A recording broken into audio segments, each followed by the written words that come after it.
Hi guys, so maybe one of you are experienced like this na for your last payment sa bangko ay sumobra ang inyong bayad by some reason or any accident na nangyari na naibayad ninyo ng sobra.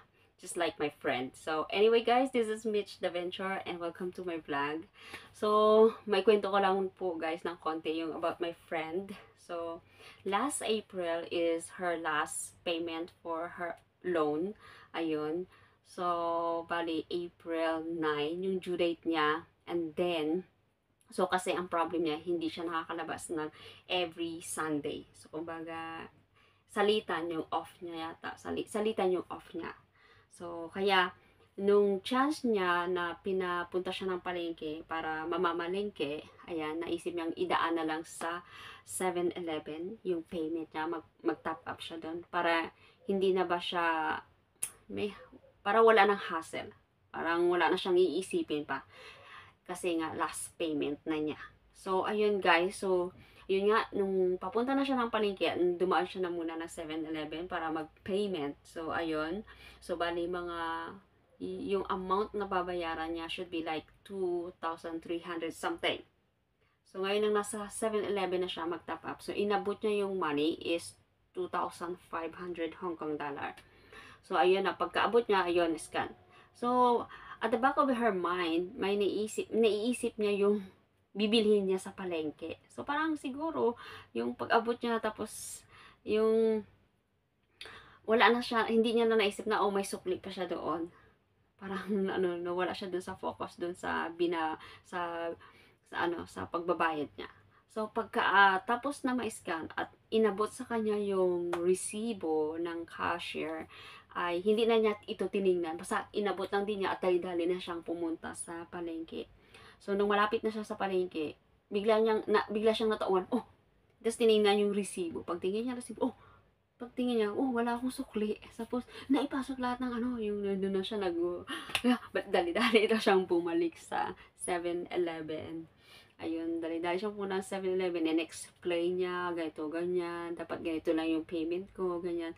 Ang problem niya ngayon, yung cashier doon sa 7-Eleven, um, hindi magaling or hindi maalam sa tag dito, yung talagang communication sa English. So, nakakapagsalita ng English, but hindi talaga siya as in, nakakaintindi lahat. So, parang ganon. So, ang sagot na lang sa kanya, so, no, no, no, no, no, no. So, parang nanluha yung friend ko. Ay, sabi niya ganon. Parang ganon. So, anyway, wala siyang magagawa kasi nga naipasok na talaga dun sa counter. So, umalis na lang siya doon at tinawagan ako, Baby, yung yung payment ko, sumubra, sayang din yun, ganyan siya sa akin. Bali, mga 100 plus din yun, yung sukli ko. So, sabi ko sa kanya, oh, relax. Sabi ko ganun sa kanya. So, okay, ganitong gawin mo. So, pwedeng tumawag ka muna sa Prime. Kasi sa Prime yun. Tawagan mo yung Prime. Tanungin mo kung anong dapat mong gawin dun sa excess payment mo. So, ayun nga. So, tumawag na siya. And then, ang sabi naman sa kanya ay, pwede mong puntahan dito weekdays. Yeah, weekdays. Yeah, like that. At ang ibibigay namin sa'yo yan ay cheque. Yun daw ang sabi sa kanya, cheque. And then, weekdays lang niya pwedeng puntahan. Sabi niya, paano yun, ma'am? Kasi hindi naman ako nakakalabas ng, ng weekdays. Kasi Sunday nga yung off niya. Sabi niya, yun talaga ang parang rules nila. Talagang weekdays lang. So, wala na siyang magawa. So, ayun. Sabi niya sa akin, paano yan? Kasi weekdays lang talaga daw pwede. Sabi ko, sige, try nating puntahan mismo dun sa branch na kung saan ka nag-loan. Pakiusapan natin kung pwede Sunday na lang i-process para kasi hindi ka nakakapaglabas ng weekdays. Yun na nga guys, last Sunday, yun na nga pinuntahan namin at talagang sabi ko, subukan natin. Wala namang mawawala. Tapos yun, pumunta kami doon, kinuha yung ID niya, Hong Kong ID, and then yung resibo, and then yung white na yung parang ganito, yung may barcode, yan. And then, yung chinek, ganyan, ito, ganyan. Sabi niya, ay, ano, kailangan mo talaga dito puntahan niya ng weekdays. Kasi weekdays lang kami nagpa-process sa mga ganitong case. Yeah. And then, sabi, ay, mo, paano yan? Eh, wala tayong magagawa. Ganun sabi doon na, weekdays lang talaga. So, ang pinakamaganda mo na lang na gawin is, picturean mo yung resibo. Kasi yung resibo sa katagalan, nag-fade siya. So, nag-fade yung resibo. And then, tas balikan mo na lang dito kapag pwede ka na makalabas ng weekdays. Yun na lang ang suggestion sa kanya.